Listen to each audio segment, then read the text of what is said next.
question, please speak directly into that microphone so that not only can everyone hear you, but so that we can catch you on video recording as well.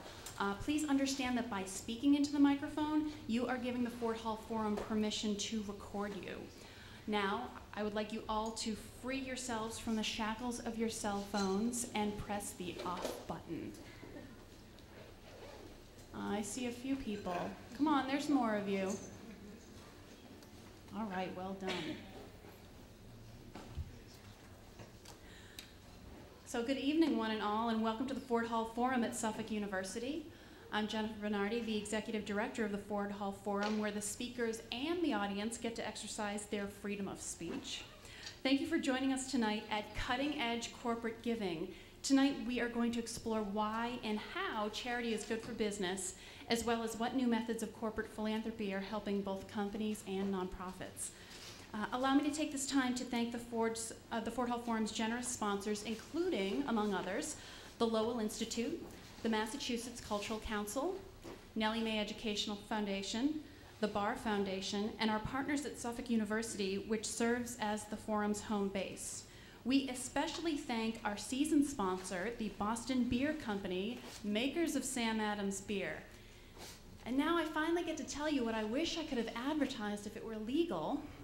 If you haven't heard, the Boston Beer Company has generously offered to sponsor a reception directly following the forum for everyone who has come. Doesn't that sound great? No, don't you wish I so wanted to take an ad out in the paper for this. Sorry I had to be so quiet about it, but now I can tell you freely. Beer from Sam Adams, practically next door. Don't want to miss it. The second this thing is over at 8 o'clock, we're shooting over there. The volunteers will hand hold you and lead you over there. The Beantown Pub is where it's going to be. It's 2 doors down and it's in big lights. You can't miss it. So I wanted to let you know that sparing a minute after the forum for some delicious Sam Adams beer and hors d'oeuvres is exactly the type of philanthropy that we need more of in this town. So thank you, Jim, for starting that.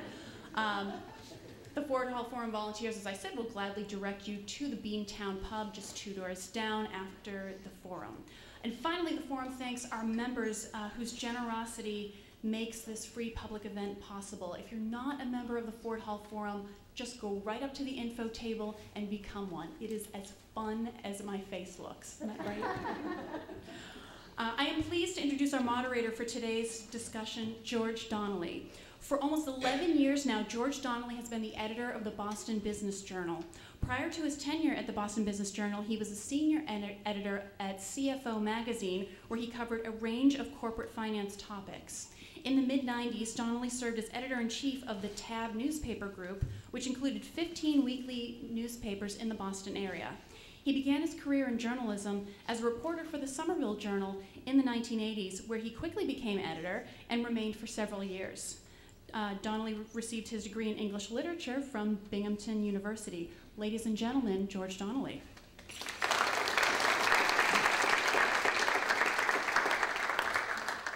It was interesting to hear that recited.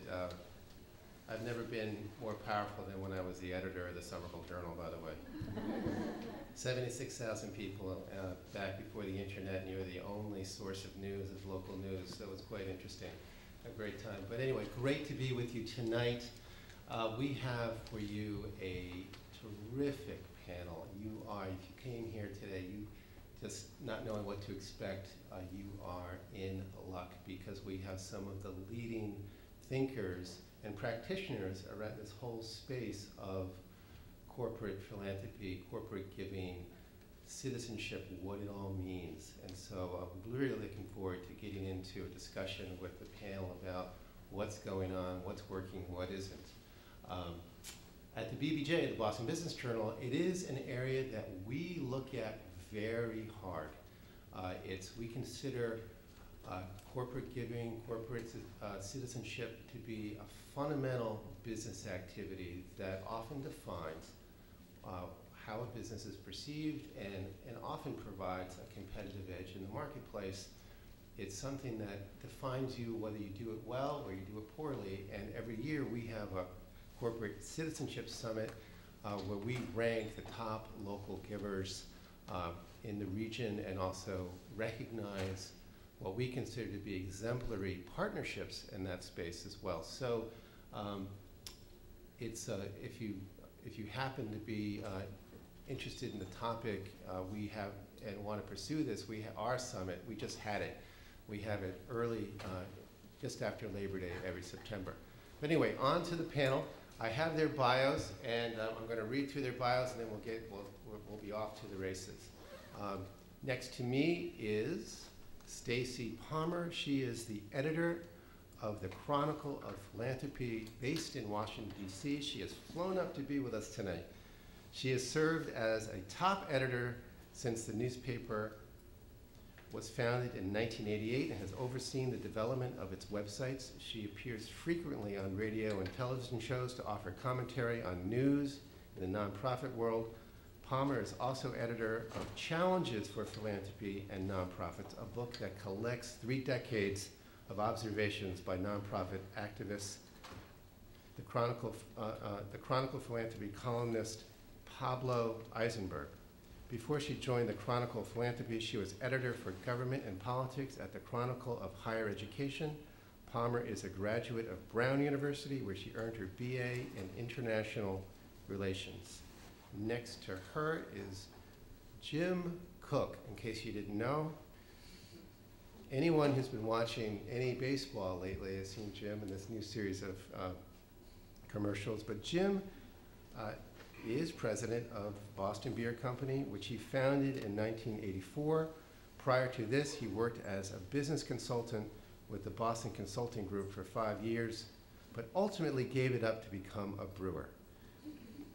Cook's goal was to bring to America a domestic beer, Samuel Adams, which could compete with imports on taste and quality. I think we all have to agree he has succeeded.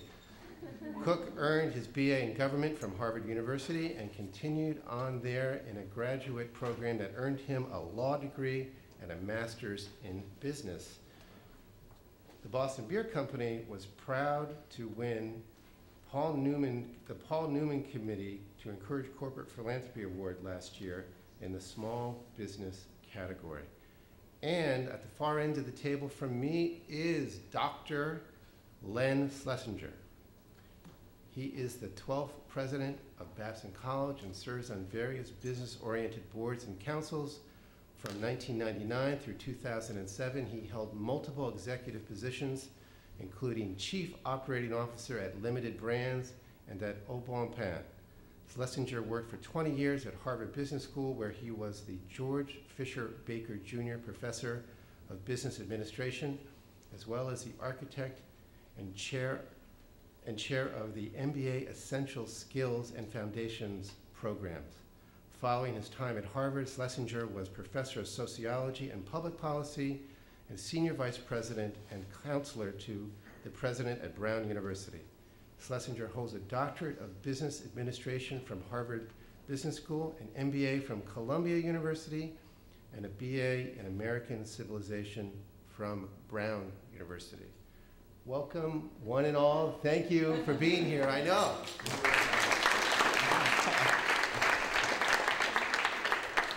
In other words, this is one serious group of people who have a lot to say in this topic. Where I wanted to get started with the conversation with this is just to frame the area. When I'm thinking about the topic, and given the breadth of expertise on the panel, I wanted to ask about where we have come in the last 20 years in corporate giving. I want to believe personally that the field has evolved, but the numbers don't necessarily reflect that. The numbers that I got from the Chronicle of Philanthropy indicated that, at least with the big companies, giving was around 2.5% of profits about 20 years ago, and now it's down to around 1%. Is that about right, Stacy? Mm-hmm. So are we treading water? What's different in the landscape? And so I thought I'd start with you, Stacy, on that. I think it is very different in terms of the way people think about giving away money, and that's both big companies and small companies. When we first started covering the world of corporate philanthropy, people gave to pretty much anything and everything, and you never heard the word strategic. Now you only hear the word strategic. And everybody has different definitions of what that means, but people are at least thinking about trying to make a difference and realizing that sort of just giving away money willy-nilly doesn't really necessarily solve many problems. On the other hand, if you're a small, struggling nonprofit, you liked the willy-nilly days, and it's been a long time till people could recover other ways of getting money. So while if you talk to most people in corporate philanthropy, they're very proud of that strategy, there are some downsides to it in terms of who loses out. And I think there needs to be more conversation about that. But certainly it has evolved in a dramatic way. The recession has absolutely hit corporate giving in a very big way, and so that's why you see the numbers not being very big. But it's not just the number of cash, but it's also the services that companies provide in other ways, and people are thinking a lot more about that in different ways, and I hope we can talk about that this evening as well. Sure. Len, 20 years ago, 1991, 2011? Well, I think I agree with Stacy that the world has changed dramatically in a variety of different ways. The place that actually hasn't experienced the most fundamental change, quite honestly, are the large not-for-profits. There's been huge disruption in the corporate community when you look at the dislocation of large organizations, the disruption, the M&A out of business, the entrepreneurs who are taking organizations on.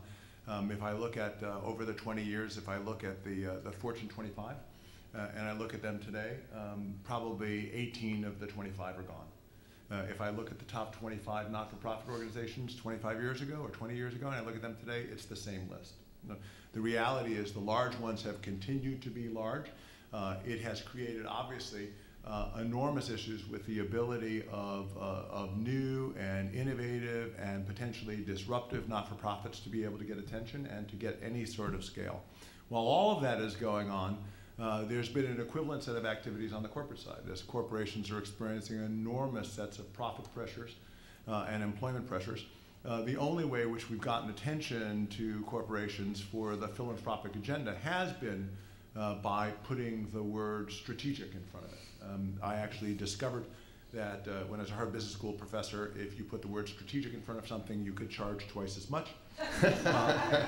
And so as a consequence, we're now in the business of strategic corporate philanthropy. I don't quite know what that is or what that means.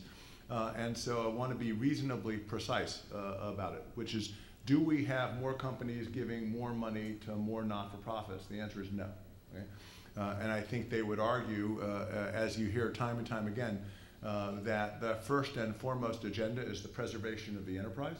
And to the extent that giving money and time away interferes with the preservation of the enterprise, that's not a good thing. And so as a result, we continue to have this tension that's driven by the articulation of philanthropy as essentially a trade-off with a business agenda. And until such times we move beyond the word strategic into actually figuring out what the nature of that business agenda really is, and how you find corporations acting on that agenda, I'm not very optimistic about substantive change. Now, the reality is there are a number of leading lights playing out in that space. Jim is among them, and I'm sure he'll tell you about that either here or at the bar. But there are a number of leading lights. The question is how those leading lights who are really figuring out both strategic ways to go forward and systemic ways to intervene, okay, as a corporation in the not-for-profit philanthropic arena, and we actually get attention of general managers, not attention of CSR folks. I'm not going to be all that optimistic. Riddle me this then. Oops, sorry. It seems to be, at least true in Massachusetts, that the ecosystem of nonprofits continues to proliferate, and that we just have a little factoid in our current issue that in 2000 there were around 30,000 nonprofits, and in 2010 about 38,000. That's roughly 25%. How, given the decline in giving, do we have this proliferation, and do you really blame a general manager or business for being very confused, if not exhausted, by the options that are out there? I'll just quickly, because you know my point of view, but I'll just lay it out here just for entertainment value. There are far too many not-for-profit organizations chasing far too few dollars. And there are far too many not-for-profit organizations in the Commonwealth of Massachusetts with overlapping agendas that by definition reduces the aggregate level of effectiveness of the not-for-profit community in town. So there is no effective M&A market for not-for-profits, although that would be a huge advance if the finance community began to shift their attention into that agenda. There is no surprise that corporations are confused. There's no surprise that the proliferation of those organizations leads to a non-strategic approach to philanthropy on both sides of the agenda. So it seems like, though, Len, what you're talking about is this a very embedded sense of alignment, and where corporate giving is intimately tied to the business mission of the enterprise. Let's switch over to Jim Koch for a second here and talk, and let's run us through, Jim, your thinking, and as you look at the environment, you must your face is everywhere. You bring beer. Thought. You bring beer to lectures. Seem like a very approachable person. You must get approached a lot. And how have you worked through where you give and why? First of all, and then let's talk about how you have been trying to find that alignment that Len talks about. Okay. I mean, we've gone through an evolution because obviously Sam Adams started very small. I was literally making beer in my kitchen 27 years ago. So we've grown from infinitesimal. Today we've become a small brewer, and maybe someday we'll get to tiny. I don't know, but it's we've always had some, or I've always had maybe some sense that we need and can benefit from involvement with the community that supports us, buys our beer, etc. And maybe I have a little different perspective on this because my family's always been brewers, so I'm in a business that at one time lost its connection with its community, and that resulted in the termination of our ability as brewers to even make beer.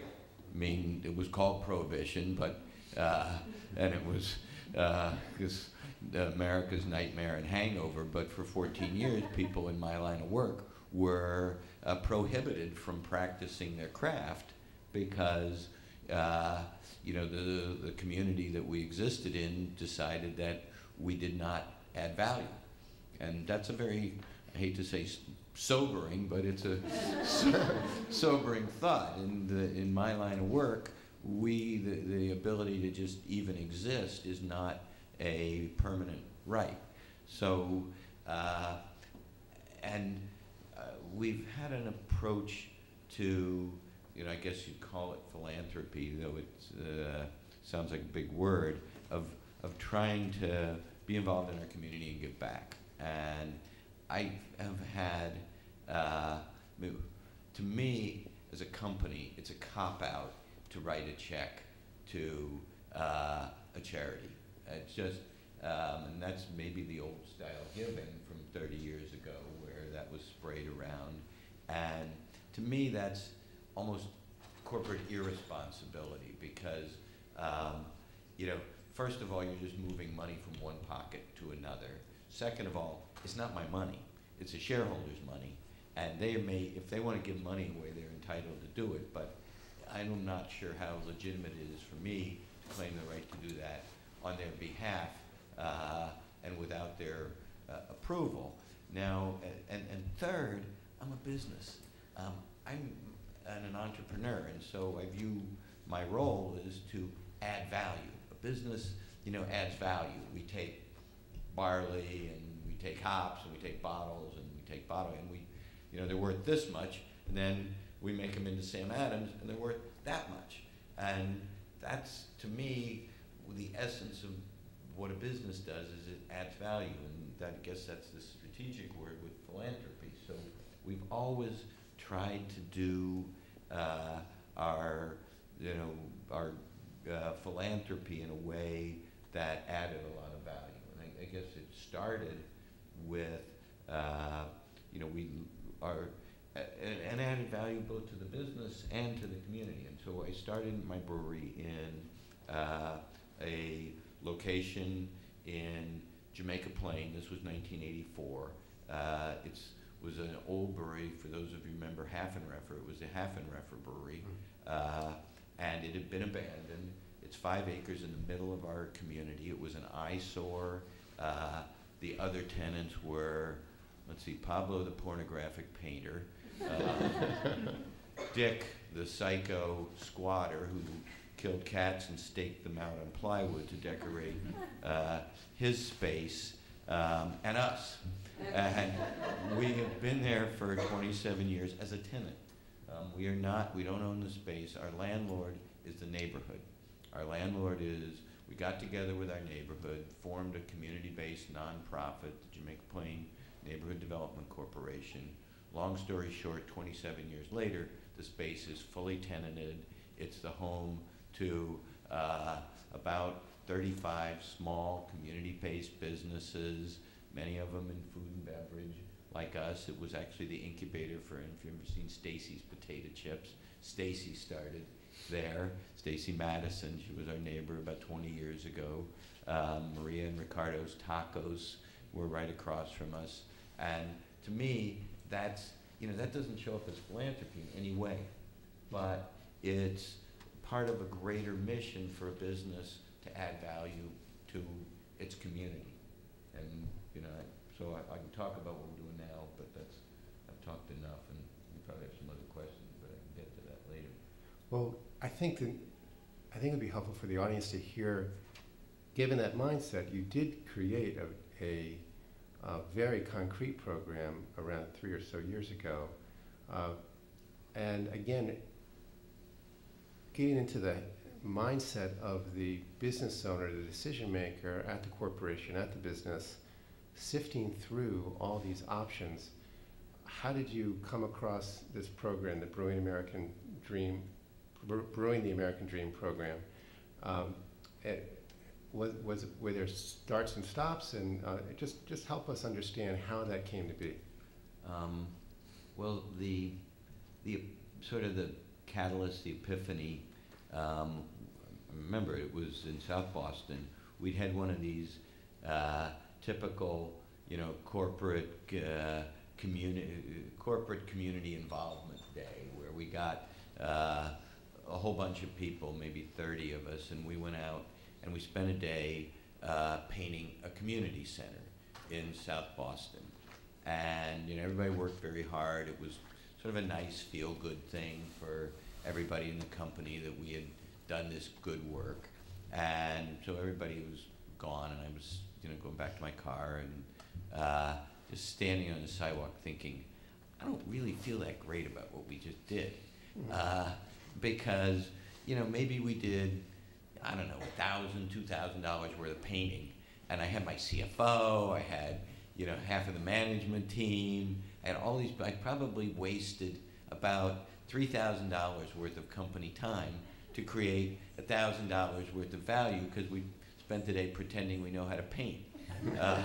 And I don't feel that great about it. I mean, everybody else is feeling really good that we did this, and some people from the community and some nuns, and they all came and thanked us. And so it was, but I didn't feel good about it because I had not done what I'm supposed to do as a business, which is create value. So that was the beginning of, if we're going to be involved with our community, which we want to do, and this goes, the thought that is maybe behind all of this goes back to actually an article that I wrote in 1976 1997 in the Environmental Law Review at Harvard. And it was the point of it was we looked at a whole bunch of annual reports for companies, and basically what you discovered is that this was in 1976 annual reports, companies that talked about their social responsibility in a meaningful way actually correlated with higher profitability along their financial metrics. So, and my belief is that companies that are more involved with their community, more attuned to their role in their society, are actually probably better companies at tracking how the market is going, how their employees' attitudes are changing. They're just more in touch with their environment, and that makes them better, more profitable companies. So that is the sort of the philosophical underpinning of this desire to really be involved with the rest of our environment in a different way than just extracting profit from it. So I thought about, okay, what are our strengths? We're entrepreneurial, we want to add value, we're young, we know food and beverage, hospitality, and out of that came a program that we call Brewing the American Dream. And it's basically two components. One of them is micro-lending to small businesses, because we're a small business and that's what we know, and we bootstrapped from nothing to where we are today. We know that journey, and we know food and beverage. So it's micro-lending in food, beverage, and hospitality. It began in just New England. And the other component was coaching, counseling, and mentoring of small businesses. So basically a program that gives loans to small businesses and provides coaching, counseling, and mentoring with them. And the coaching and counseling is done with people in our company. The technique that we developed is, we call it speed coaching. It's like speed dating. So we have it at the brewery. It's pretty easy to get people come to a brewery with all the free beer. And a bunch of our neighbors provide food, and entrepreneurs, small business people, primarily, and some startup will come to the brewery, and they will sign up for 20-minute sessions with people at Boston Beer Company who have expertise in the kind of areas that are of interest to the businesses that we're working with. So it ranges from, there'll be our real estate person who can help them to, if you have, you're trying to sign a lease and you want to know how to deal with that. So it'd be like ranging from a real estate person to package design to somebody who's good at procuring exotic ingredients from all over the world, to somebody, Sally, who has been in PR for 30 years, et cetera, the kinds of issues that a small business has. Because a small business, what you discover is they know a lot about something, and they're very passionate about coffee or cookies or sake or all these, or sausages, or all these different things. But you have a small business, and you're you have to be the CFO, the CMO, the CIO, all this C stuff. You have to do that, and you don't really know what you're doing. And 20 minutes of advice from somebody who's been there and done that against the specific problem that you're struggling with can add a whole lot of value. So that's basically the program. Can I push back? I want to push back on your self-definition, because I think your self-definition as an entrepreneur who's trying to create value for an investor flies completely at odds with the characterization of the two things that you're talking about that you're doing. So I didn't say create value for an investor. We said we have investors. We have said I don't necessarily need to give away their money. Our okay. mission is not, and under Massachusetts law, I am not required to run the business for the best interests of the owners. That's an important point. Right. Okay. And what I want to deal with that is both in the short run and the long run.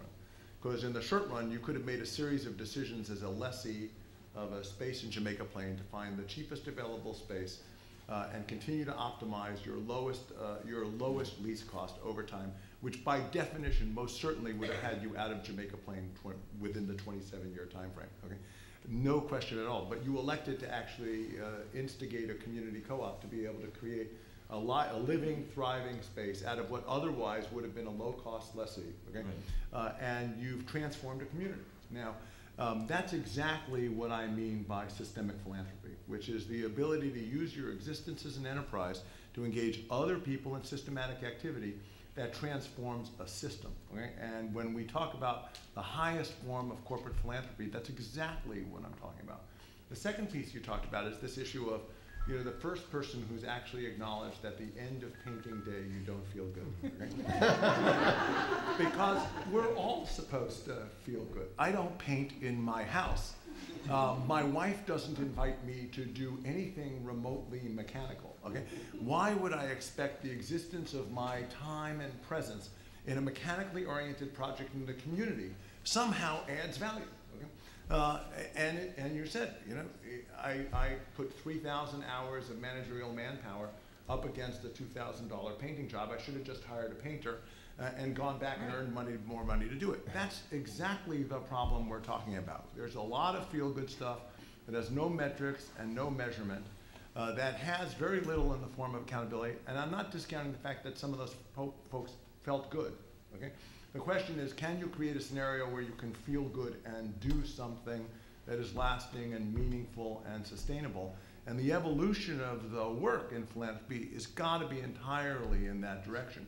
I don't want to talk about strategic philanthropy. I want to talk about strategy, okay, that includes engagement with the communities that you're a part of as a central part of the business model. And I think that's what you're talking about. And I would say, not to mention the fact that the nonprofit had to organize all those people to come and paint, and they may not have needed you to paint. What they really needed was your management skills, the computers, the marketing, the same thing that you give to small businesses. That's what they need. And one of the interesting things that you may know about that Walmart's doing is they're giving logistical help to food banks and doing all kinds of things to really make the process of food delivery a lot smarter. And you can question all the things you want about Walmart and what its motives are, but what they're doing is actually adding value that the food banks really need these days. They could use some cash, and they're giving them some of that, but what they said was, you know, it's really more important. We know how to get food so that it is delivered as fast as possible while it's fresh, and we can actually get it to people and not have it be wasted. And so that's one of the things that they're giving that skill. If more thinking like that would go on, I think the employees and everybody involved in it would be more engaged and more excited, and we'd also do a lot more good. Isn't it hard, though, to do that? Is that, in a broad-based way, just too much to expect from the vast majority of businesses that may otherwise just want to be engaged in one form or another? Because maybe the metrics we don't have are, what's the core engagement level for certain enterprises of certain sizes of any kind of engagement? So I'm just, as devil advocate, the kinds of things that Jim has done and the kinds of things that we at the BBJ hold up as examples are wonderful. But the question is, isn't that a very difficult process to get to? And how do you get to that alignment then? Is there, what are the keys? Because otherwise we're going to have a lot of bad painting on buildings. I mean, you know, when I think about this stuff, I think about it very selfishly. You know, when we were working out this program, one of my questions was always, well, what's in it for the company? Because if it's a win for the company as well as a win for the community, we can do a lot of it. If it's a win for the community, but it's a net loss for the company, we're going to limit it. Yeah. So to me, you know, again, as an entrepreneur, as a business person focused on adding value, you have to, you know, design this program like you would design, you know, a startup business that is a win for the customer and a win for the company when you're designing your product. Same thing's true here. And for us, I mean, one of the wonderful things about the program is it keeps our employees in touch with the spirit of entrepreneurship with what a small business is all about, because as we grow, it's harder for us to keep new people in contact with our entrepreneurial roots. And we're in a business where Sam has been reasonably successful. Anybody know what our market share in the U.S. beer business is? 27 years of very successful growth. How much? Yeah, it's less than 1%. So we are inherently a small company, and no matter what I do, I mean, even if I'm wildly successful and we double, we're going to get to 2. You know, big deal. And so this program is, for us, really benefits us. When we go down there and coach those people, it makes our people think about our business differently. So I believe that we get real value out of this that is at least equal to the time and the money that we put into it. And that's what we need. Len, would you agree that then the test for the most meaningful philanthropy is that if you pull it away, you're pulling away part of the soul of an enterprise? Oh, there's no question about it. I mean, somewhat critically, when I listen to these conversations, particularly around the classical argument that large organizations serve to satisfy shareholders and the business of business is taking care of shareholders, the reality is that's essentially, okay, and I'll make the political statement and then we can decide whether I can provide empirical support to be able to support it.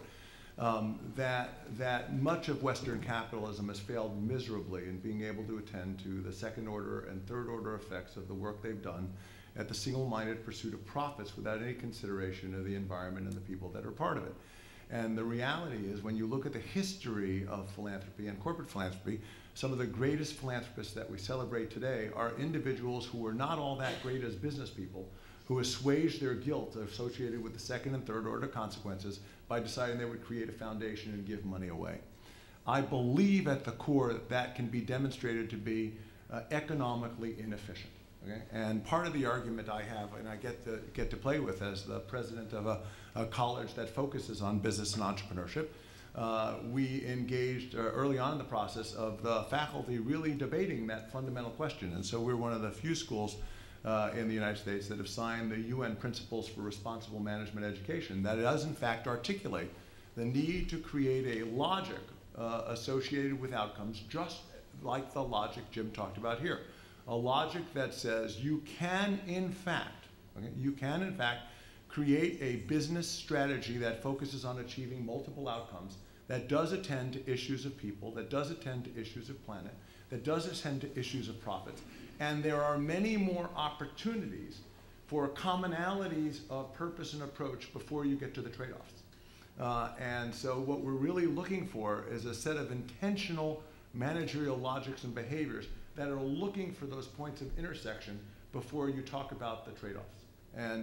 And you can call me either optimistic or blissfully naive, but I do believe there's a portfolio of businesses just like Jim's that are demonstrating day in and day out that there is a management model that is systematically able to attend to all of those variables simultaneously, not perfectly, but simultaneously, that are creating value and new and different ways. Whether it's Jim on the brewing side or John Mackey on the whole food side, really systematically attending to the broader health issues that exist in the United States and being very clear about that for the associates that work in the firm, for the customers that buy from the firm, and the communities that they're part of.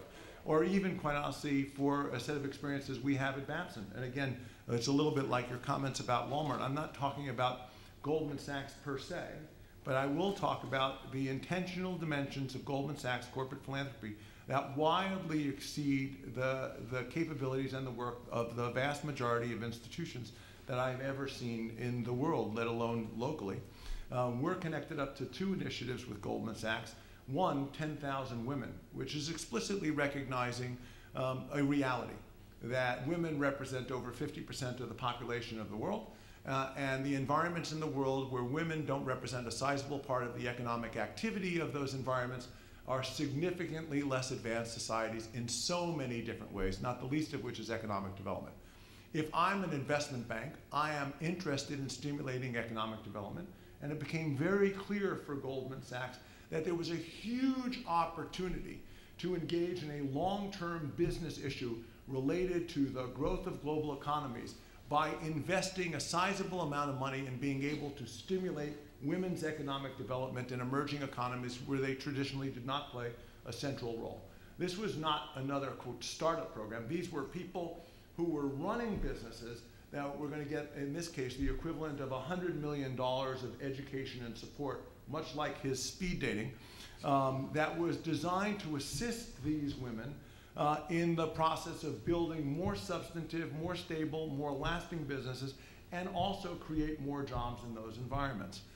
So what you end up having is $100 million of philanthropy that has a huge opportunity to impact a corporate agenda. We come to the United States, where the issues of women's representation in economic affairs is strikingly different than it is in Afghanistan. And the issue became much more of the explicit recognition of the need for jobs. There had been a little bit of discussion about that recently in the United States. And the recognition of the opportunity to stimulate job creation in urban distressed areas by investing in small business people who heretofore have suffered from three things. They've suffered from a lack of access to basic education and the ability to develop growth plans. They suffer from a lack of mentorship, and they suffer from no access to capital. And so here in the United States, they've made a $500 million commitment to provide $200 million of education, $300 million of lending capital to be distributed across urban distressed areas through community development finance institutions, and a population of Goldman Sachs people who, instead of going out and painting, are providing mentorship and support to these small business folks who really are dealing with fundamental issues of growth.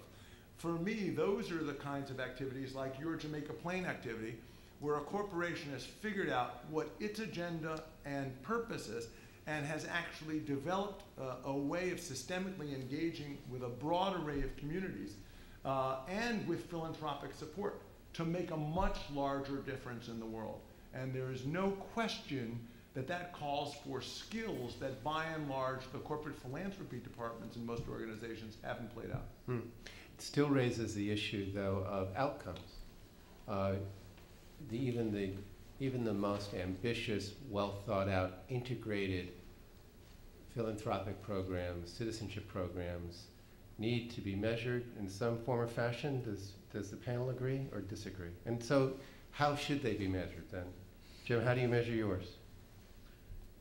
With the Brewing the American Dream program, we measure it in terms of jobs created and the repayment rate of the loans. Because, frankly, we're not trying to lend money to people who are going to fail and not repay the loans. We're trying to lend money to people who can take a loan, use it to grow their business, create jobs, and pay it back. And we get a 92% repayment rate on the loans, which is, to me, extraordinarily high. Though, if you're a bank and you lose 8% of your loan, You might have a problem. you got a problem. But for us, that means every dollar that we put in there gets recycled 9 times. Stacy, what about the measurement issue, the metrics issue? It's a huge one playing out in the philanthropy world. Everybody wants to measure everything to the point of what some people call measurement mania now. And it's very hard when you're trying to solve the kind of social problems that many nonprofits are trying to solve to say that, in 1 quarter you're going to achieve this kind of results. So, what's important, I think, for many nonprofits is to find a realistic way to measure the kinds of things that really do show progress and show that you're paying attention to what's going on and actually trying to solve some of these problems. So making sure that all kinds of donors think hard about what is appropriate rather than just bringing a corporate mindset to it. It's not the same thing, and you wouldn't want it to be the same thing. That there's a whole different way to do it. But clearly, it's got to have benefit for the company. I don't think any nonprofit even would argue that there, yes, you want to give to the community, but the whole point of doing it is it's different than an individual deciding to give some of your own money. It's a hugely different decision. That's what the corporate owner can decide to do with his or her own money. And I think people sometimes don't distinguish that quite as much. They think of companies as people, and they're different. Except for the Supreme Court. And Mitt Romney. Len, the model you were talking about, this broader outcomes model, it seems like there's some risk there, that being kind of squishy, fuzzy. No, not at all. Actually, just the opposite. The reality is when you're making large-scale bets that are linked to the enterprise, you can actually spend more money on measurement. The problem with measurement mania that Stacy's talking about before is if you're diffusing a limited resource base across a portfolio of a broad number of not-for-profits and you expect to be able to measure outcomes, you're going to spend more money on good measurement than you're going to spend on intervention. And that's the nature of the problem we're talking about. If you're going to make reasonably big bets, then you better be able to articulate a logic for measurement and impact that is linked to the nature of the bets and the resources that you're expending, just the same way you would expect a return on investment analysis from any concrete business objective. And I think the programs that we're talking about have been very good, quite honestly, of hiring, we're a contractor developing education. We're not allowed to be involved in the research, okay? That they've hired an independent third party that's doing serious research. Now, the interesting issue is when someone comes to me and says, well, is it double-blind, placebo-controlled? And I said, no, because we're not doing science, okay? The issue is to understand that we need to manage the measurement modality to the nature of the intervention and to recognize that there's got to be a balance. But there is no question that you can develop rigorous measurement that isn't remotely squishy, okay, around the things that you're trying to do if you're clear about what you're trying to do, okay? So you have to start with a reasonable hypothesis about what it is you're trying to achieve. So the question isn't about measurement about philanthropy. The question is, can you articulate a set of outcomes that you're desiring, and can you measure performance against that? George? Yes. It's just me. It's not an angel. Would you like to take questions? Yes, I was just about to turn to the audience, and thank you so much for reminding me. This panel is eager to hear your questions. That would probably be helpful, sure. I'm Dr. Peter Hill, I'm a chiropractor, so I know very little about philanthropy. And about a year ago, I was volunteered, they sort of volunteered me to become the media spokesperson for the Fatherhood Coalition, which is basically a 501c3 with absolutely no money. And so my question to you is, I've been doing all this volunteer work, like meeting with the commissioner of Department of Revenue, probation, registry of motor vehicles. I'm doing all this work for no money. And I have a goal to expand the organization. I'd like to get them to have advocacy, legal advocacy, housing for fathers who are just getting separated and divorced and don't know what to do, just a lot of stuff. How do I help them grow the organization, get money, get them started, and try to help fathers who are struggling through separation, divorce, and give them help? I didn't say it was an easy question. Yeah. And they drink beer probably too. I don't know. I mean, I'm no expert in philanthropic fundraising. So if I were in your position, I guess I'd try to think about, who could benefit from involvement with the people we're trying to help. What businesses out there that would care about people in this situation. Who would win? This has to be a win-win. What businesses would win from supporting this group of people? And it's not an easy thing. It is as rigorous as starting up a small business, figuring out you've got a product and you've got to find somebody that will benefit from it. And I just got to echo on it. I mean, what you're not going to get there is by doing any more planning. Okay, it's just not going to work. I mean, so the reality is, and I tend to advise all of the not-for-profits that engage with me on these questions to say, just for the sake of discussion, let's just assume you're a for-profit. Okay, and so kind of working off of that, the issue is, where is there a customer who's willing to give you money for what it is you do? Okay? Because right now you say you're working very hard and you have no money. So the good news is if you find one other person as committed as you, you can double the size and impact of the organization and still have no money. Okay?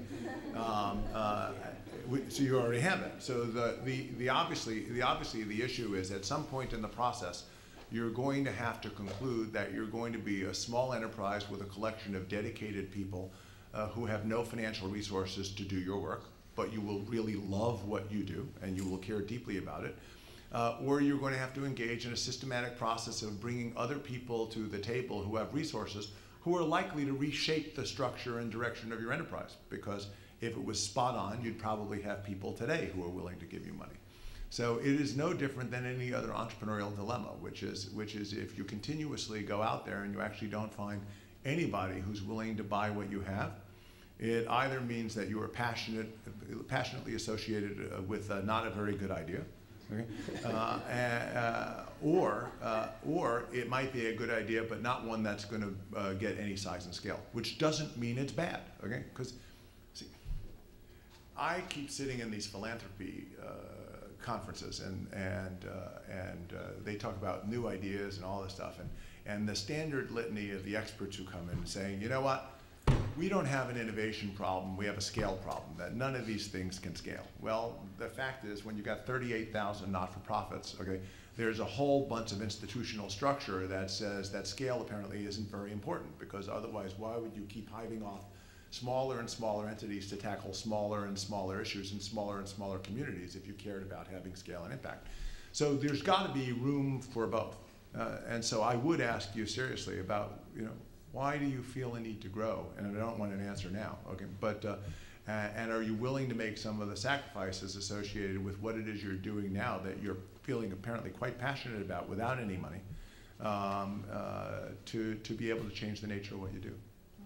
I would also add one factual point just to the context of this conversation, which, while corporate philanthropy is hugely important, it's a tiny portion of all giving in the United States, 7 or 8%. So really where you need to look for is the individuals. Those are the people who have the money. So you can spend a lot of time chasing corporate money, and it's great to do it, but don't concentrate there. Concentrate on the individuals who have the money and can give it more freely. That's where there's a lot. That's not easy to do either, but there are a lot of people who can do research to help you find people who have perhaps had some of these problems in the past, are now successful and wealthy, and can help you get the word out. You only need a few of those to be able to really get yourself going. You are really lucky in this town to have a wonderful community foundation that has terrific resources and that can give advice and has been thinking about a lot of these issues for a long time. And in part, you don't want to necessarily reinvent the wheel. You want to know what's already been done. So I would absolutely reach out to them. Mm-hmm. You also, excuse me, you subscribe to the Boston Business Journal and cross-reference our CEO list with any activity you might see in family court.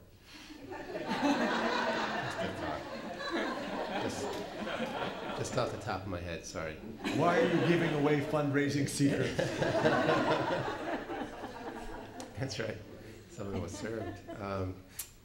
More questions? Sir.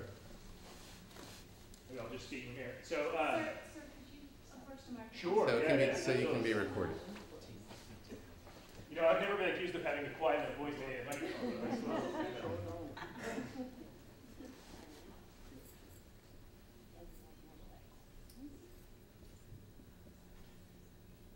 Is that okay? Hi, I'm Stacy Palmer. I run a nonprofit called Space with a Soul that is a center for other small nonprofits, and we host them. And I'm actually asking this question on behalf of a friend who's a development director at a small nonprofit, who was curious about this. When organizations are new, and so I sympathize with this question, how do they approach corporations about philanthropy? Because it seems that most corporations have a very defined focus. And so how do you break into something new without having a personal relationship with somebody on the board who says, oh, I like you, I'll just make sure the corporation gives you money? And I say that in recognition of what you had previously said about 92% of the money coming from individuals and not corporations. But for corporate giving, and corporate partnerships, especially new ventures. How do new ventures get connected to corporate philanthropy? I'll build on Stacy's comment and try to come back, and it goes back the same way the traditional for-profit entrepreneurial enterprises get funded and get started. They don't get started with corporate hookups. They get started with MasterCard, Visa, friends, and family, and almost 90% of them are funded in that way. So unless you have a deep and abiding personal relationship or photos with a corporate executive, my expectation is that you're going to be much better off realizing that your startup is largely going to be connected to friends and other people who care deeply about the idea, and you've got to achieve some sort of size and some sort of repute before you're going to actually effectively be on the radar screen of any corporate organization's philanthropy. Probably realistic. I mean, just from being on the other side of it, we get, I don't know, 1 or 2 calls a day. I mean, we just say no, period. Well, actually, we don't say no. We say we'd be happy to give you beer for your event. Yeah, come to the brewery. So that we do much more easily. But as a practical matter, you know, as a little company, you can't screen them. You just end up saying, you just have a policy. No, we'll give you beer for your event, but we have our own. We're focused on, you know, what we're doing with our Brewing the American Dream, and we're very pleased with that. So I think Len's right. Unless you've got a deep personal relationship or some other way in, it's just not going to happen because everybody's besieged. More questions? Can I ask a quick follow-up? How much beer? It's generally 1 beer per person at the event. Tends to be about how it works out, because some people drink more and some demented individuals drink none. Sir.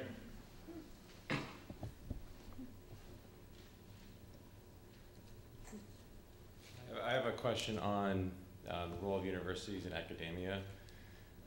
In light of the financial crisis caused by many different factors, potentially greed being one of them, how can universities, and what is the responsibility of universities in shaping, you know, the leaders of the future to think more philanthropic, think more about the community for the businesses that they're going to be inventing, to increase the number of 2.5% that's given back to be something that's more substantial? For me, it's easy, but I'll speak about it personally rather than speak for higher education in general, because I'm not convinced that I'm very good at speaking for higher education in general.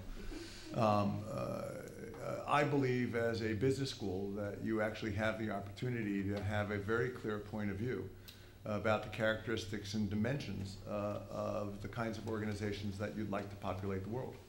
And so on your first issue, you know, when you talk about the underlying foundations of the economic crisis, there are just basically kind of 2 scenarios that play out all the time, which is, you know, was it greed or was it stupidity? And the reality is, why be forced to choose? Okay, it clearly was some part of both. What's clear is what got us into this mess isn't going to get us out of the mess in exactly the same way. And so we do have an opportunity, and I think our vehicle at Babson is the Principles for Responsible Management Education. We do have a responsibility to be very, very clear about the nature of the outcomes that we seek to achieve in modern enterprise. And we have, as academics, a responsibility to be able to demonstrate empirically whether or not those things are in fact true. But there is nothing about an academic environment that precludes us having an opinion. I laughed when I listened to the introduction of the Ford Hall Forum today, because they said, you know, it was one of the few places that could provide complete freedom of expression. Okay? I live in an environment where people get lifetime employment and can say whatever the hell they want, and presidents can't. Okay, but certainly tenured faculty can, and so the notion that you can gain alignment among a population of people that actually have absolute freedom of expression as a core professional right is a large part of what my job is. And then to translate it into real models of real enterprises, and to train people not only to take different roles in existing enterprises, but quite honestly, because we're committed to entrepreneurship at the core, to create new and different kinds of enterprises that exemplify the best characteristics of what it is we're talking about. So in that space, I could not be more optimistic about what I experience with the young people at a place like Babson in terms of the sets of values they bring to the table. Most of them are very clear that whatever model was taught to their parents and whatever model was followed by their parents has screwed them. And the fact that we have the first generation in the United States that can absolutely, clearly not look forward to a life as good as the parents, that gave birth to them, gives them ample evidence to be naturally suspicious of those existing models. So we have a very ready and very engaged audience that wants to explore different ways to build enterprises. It's just a great place to be and a great place to play. And business schools are responding very much so to that demand. There are more and more philanthropy courses being offered by business schools and other places, largely driven by student demand, but also nonprofit leaders themselves need to be better educated to you don't grow up and say, I want to run a nonprofit, really. You don't go to school to do that specifically, but now there are places where you can. And there's a new generation that is doing that and mixing with the people who are going to run businesses. So I think that's going to create a different dialogue and environment. And for most businesses, those people that you're talking about, Len, are going to be our customers. I mean, and we will succeed or fail by our ability to bond with them and for them to feel comfortable not only with, our specific product, but the company behind it. I mean, you're right. I have that.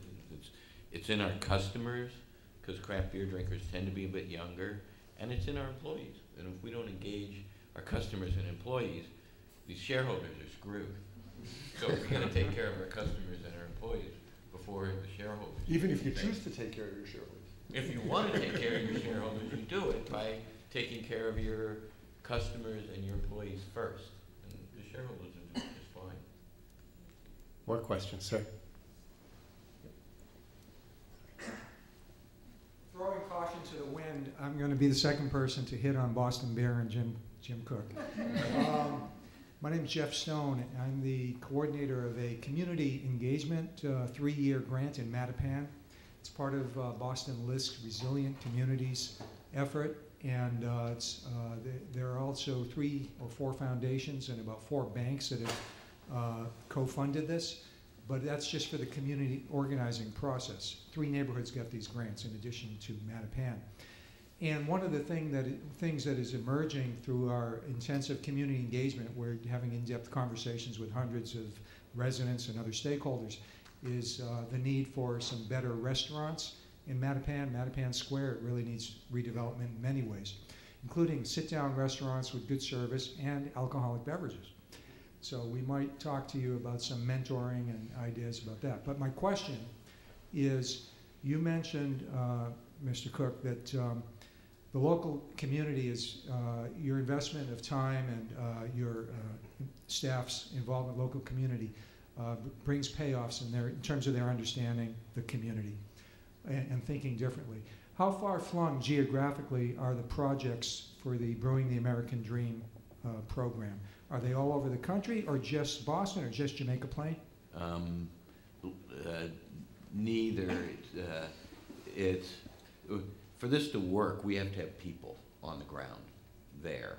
So we can do New England, because we can take a group of people to Hartford or Providence or Portland or Springfield. That's not. Mattapan is in New England, so. No, I know. Mattapan is definitely a place where we would like to find businesses. And one of the sort of unexpected, maybe surprising aspects of this program is we have more money to lend than qualified applicants.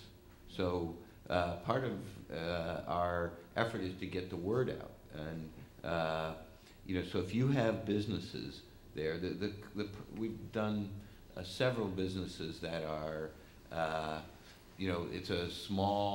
it's often immigrants. They start a little restaurant.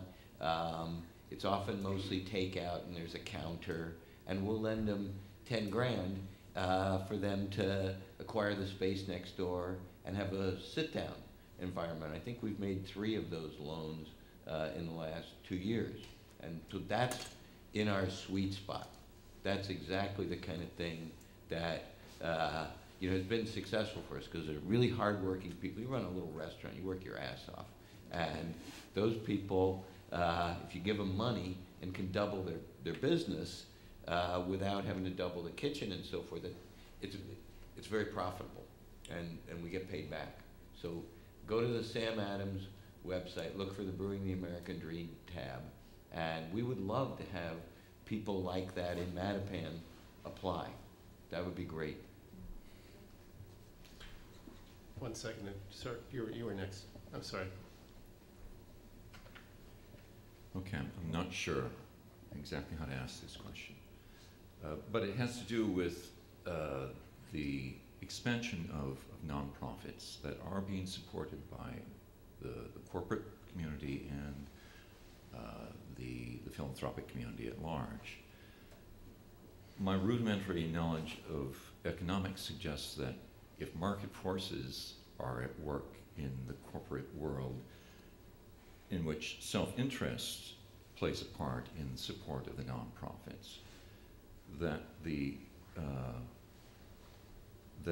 amount of nonprofits that exist are meeting the need that is being supported in part by the corporate community. If that's the case, it's as much, seems to me, the responsibility of the corporate community, the corporate philanthropic community, to try to shape the available resources and market for nonprofits as it is for the nonprofit community to consolidate its offerings. So can you speak something about how the corporate philanthropic community is working together to try to shape the direction and the totality of what the nonprofit world is offering? Very interesting. I just have beer. No. I would argue by and large they're not. That in an occasional community foundation you're seeing, and so here in Boston Foundation there's been some resources that have been attached precisely to the question that you've addressed, because by and large the not-for-profit market is not an efficient market. The information isn't good, the measurement isn't good, the access to outcomes by potential investors is not very good. And so as a consequence, that's why you have the distortion I talked about on the front end of my presentation that Kaplan talked about in the HBR a few months ago, where the established large institutions continue to maintain themselves and perpetuate themselves, and we have this huge noise in the rest of the community. I have not seen, except within the domain of an individual company's particular attention to a particular arena, any attempt on the part of the corporate community to intervene in improving the efficiency of the not-for-profit market. Have you? No, and here is one of the places that we always cite as a model of at least the discussions come up, but it's not coordinated in that kind of way, and for better or for worse in some kinds of ways. But the ease of starting a nonprofit it's wonderful because all kinds of new ideas awesome, but everybody's reinventing the same idea over and over again to a certain degree too, and there's no checks and balances on that. And one of the things, even in this bad economy, you would think it's so hard to raise money, everybody's suffering a drop. Well, there have been more nonprofits being created, in part because people are saying, well, I lost my corporate job and I'm going to do what I really wanted to do in the world anyway, and I'm going to go follow that passion. in part because needs are growing, and there are lots of places where people say, oh my goodness, nobody is taking care of this, especially as government is cutting back, so more people are coming up with these things. And also, but it's becoming cynically though, or nobody's going to tackle it in the way in which I'm going to tackle it. I mean, there's a fundamental level of narcissism and ego associated with the creation of a new not-for-profit, and I'm going to speak quite critically about it. So I'm a member of the University Presidents for the Clinton Global Initiative for University Students, and it's just nothing short of extraordinary. You get 1,200 college students, each of whom are going to save Darfur in their own individual way. And literally what ends up happening is you have two very different points of view about what's going on there. You'll have one college president say, I look out in this group and I see all of you pursuing your own individual initiatives and your own individual passions to address issues in your own way. And I say, this is going to be a wonderful country. This is an enormous cause for optimism. 2 years ago, I was at this same conference. After this college president stood down, Maggie McKenna, who headed up the Walmart Foundation, stands up and was a college president and saying, I don't want to rain on your parade, but I want to suggest how much more power you could have on the issues you're trying to address if you actually knew something before you created another not-for-profit, okay? And if you actually learned by working in one that currently existed to figure out what the opportunities are to actually do something better, not just something different. So we really have that tension. You do want young people to pursue the things that get them juiced, but every once in a while you'd like them to know something more than they currently know. The questioners does raise this fascinating issue, though, of what seems to be the parallel economic universe of nonprofits and the rest of the economy, where nonprofits seem to be able to float almost magically. And speaking from experience, I had involvement with one nonprofit that did actually dissolve itself, thanks to my wonderful leadership. Just kidding. It was absorbed by another nonprofit. That process is actually very arduous, and so there's bureaucratic forces that make it harder to consolidate as well. So it's but anyway. And as one of the cynics usually say, there aren't golden parachutes for not-for-profit executives who are excised in a merger. And the board members aren't very interested in eliminating themselves either. So.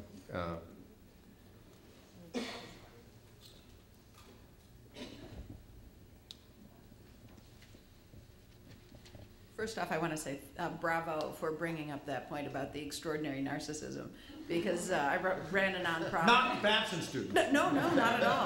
But I ran a nonprofit and saw that with artists, and saw that each person wanted to start their own nonprofit rather than ever working together. My question is, as I look at this, it seems that it's something of a top-down approach when you're being very strategic as an organization, because the organization decides a very large program that they'll have to benefit the community and philanthropically.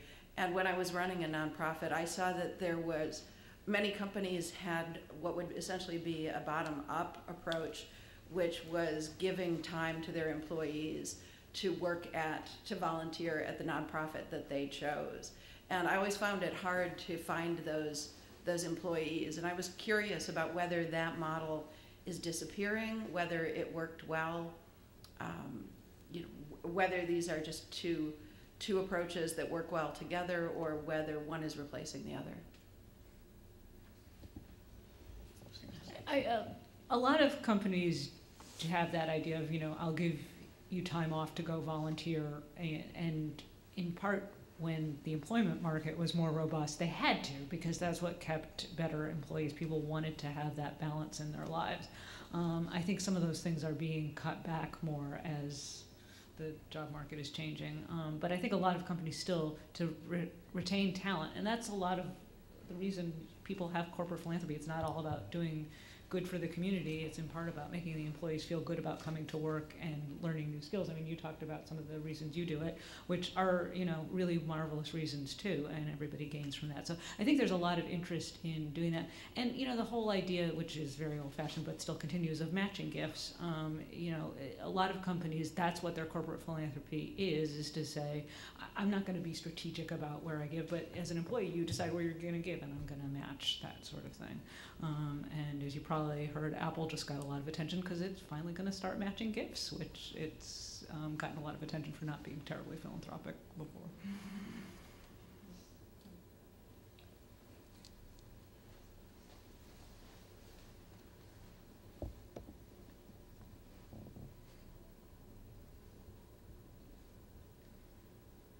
Hi, my name is Caitlin Hassler, and I work for the United Nations Association of Greater Boston, and our mission is to create a grassroots network of global citizens in the Boston area. And one way that we've looked at this kind of evolving as not just individuals as part of that citizenship, but obviously corporate citizenship, and how can businesses be a part of this. And so, you know, Len, you talked about the principles for responsible management and education, and we are really looking at, you know, where are the key influencers for bringing other businesses or other members of the academic community, or, you know, the other sectors that we're talking about into this conversation. And so, you know, as we're looking at it, we see that obviously the big influencers tend to be members of the business community who are leading in this field. So, you know, Babson being a signatory, or Jim's work in the community, you know, that's really how other businesses take note. So what can individuals and small nonprofits add, and how can we be a part of that, that push and that partnership to influence more businesses and more corporations to be part of this network of citizenship? That sounds like a Jim Koch question. Well, yeah, I mean, I have no idea. And I mean, just honestly, it sounds very, if somebody came to me with that, it's like, what the hell is that? And that sounds very amorphous. And, you know, at least our approach to this is to find something really specific and concrete where we can make a clear, you know, measurable difference. We can see businesses grow, hire people in communities like Mattapan, and that's what we want to do. And I don't know, for a little company, it's much better to do one thing well than try to, you know, spray charitable impulses in a more diffuse way. No one would add. Thank you.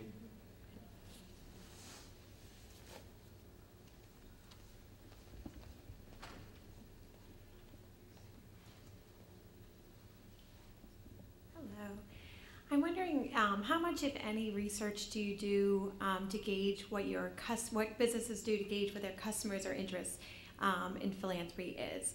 Because although I like to think all businesses are just generous philanthropists, the cynic in me believes that they're doing it because they know that their customers buy a cause, and, you know, Whole Foods supports the environment because they know that their customers are organically, you know, sensitive. So I'm just kind of curious what kind of research you do for that. Independent of the research I do, we'll talk about the research in general. Okay, so the research in general is reasonably clear. Okay, that all other things being equal, customers will express a preference for an organization that is connected to things that people care about. Now, did you hear what I said? All other things being equal. So I used to have these marvelous conversations with Jeff Schwartz before Timberland became a large corporate entity. And the notion was, if you make a crappy shoe, nobody cares about all the good you do in the world, okay? And so if you make a great shoe, all other things being equal, customers will express a preference. But rational customers, by and large, are not going to buy on the basis of ideology or espouse corporate preference, independent of the question of what it is they're buying. And that data is as clear as day, and has been around for a long time. Yeah, maybe try to be a little more happy. it's, but Len's right about the data, and that'd be my experience too. I would say that it's businesses screw up every once in a while and have, and I've had that issue. I've screwed up sometimes very publicly, and it is real helpful in those moments to have a little something in the bank with the rest of the world that you are well thought of, and people will forgive you for stumbles if they have seen you doing things that they think are good. So, and it's it's hard to quantify, but it's real helpful.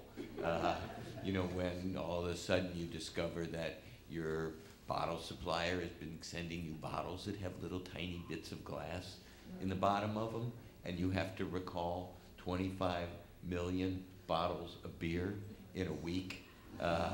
It's real helpful that people think you're a good corporate citizen that generally tries to do the right thing, and that happened to us. And as near as we can tell, we didn't lose any customers.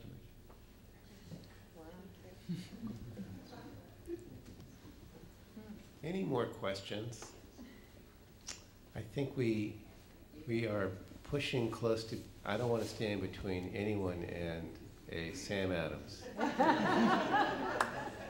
But I do want to ask one final question of the panel, just a broad attempt to get some forward-looking statements from them about if we have this panel in 5 years or 10 years, what would be the theme? Where are we heading? We've had presented for us some very interesting models, one right here in our backyard. We see what the trends are. It's getting tougher out there for businesses. The importance of having some kind of philanthropy that's aligned in a meaningful way seems to be more important than ever, because if it isn't, it does go away. So are we gonna have more or less philanthropy, I suppose, corporate philanthropy, in the next 5 years or so? Are we going into a barren period?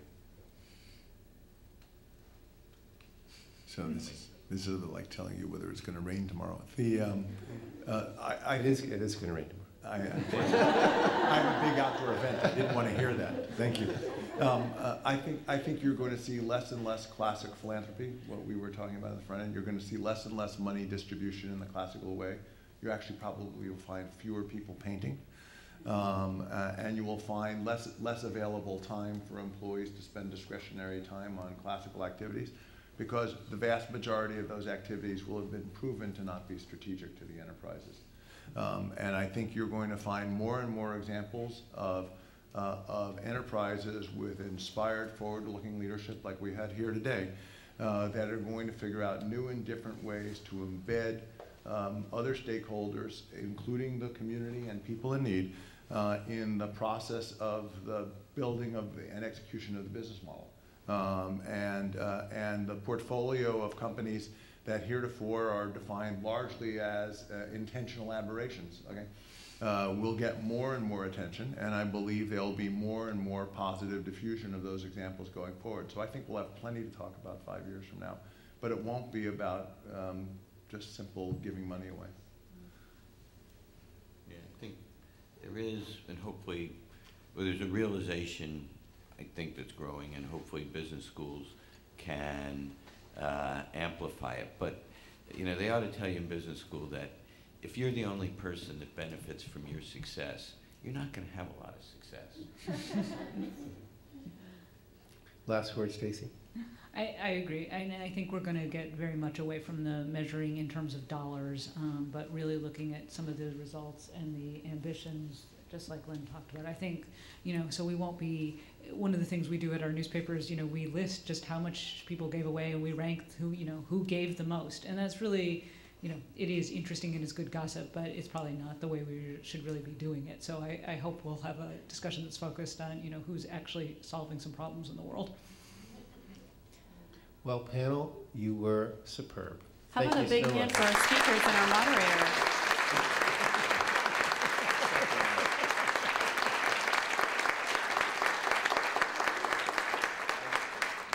And without further ado, beer at the Beantown Pub right now. Exit and then take a right. Thanks so much for coming tonight, and become a member if you're not already one.